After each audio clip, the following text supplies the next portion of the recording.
Early access phase begins today for the sci-fi team-based multiplayer game, Project Genesis. 8 Circuit Studios has announced that the early access phase for its sci-fi team-based multiplayer game, Project Genesis, will begin later today. Project Genesis is a fast-paced sci-fi combat.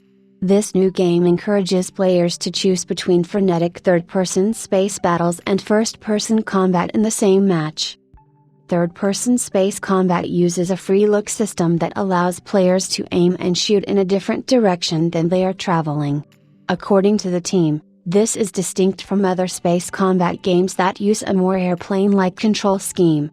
This flight model will allow FPS players to quickly pick up and play. From ships and battlecraft, players launch one-man assault pods to perform the risky and aggressive breach and board tactic. This maneuver seamlessly transitions the player from third-person to first-person combat modes.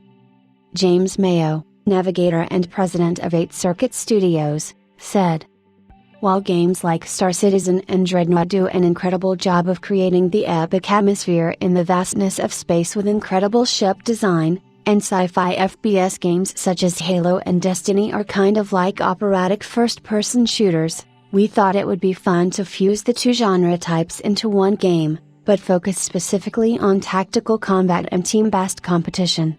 As an indie studio, we look up to the inspirational scale and scope AAA teams can achieve. Project Genesis gameplay is more compact. It also lets players team up and jump into tactical aerospace combat and FPS infiltration assaults quickly. The team promises to release new builds of major features and fixes every other month. However, early adopters may also see new builds arriving per week. The team feels this pace keeps the game fresh with frequent improvements. It will also allow for iterating on community feedback in short timeframes. Lastly, it's worth noting that some of the developers that currently work at 8 Circuit Studios have worked on games like Super Mario World, Age of Empires, MechWarrior 4, FEAR 2, World of Tanks, Shadow of the Tomb Raider, and Halo 5.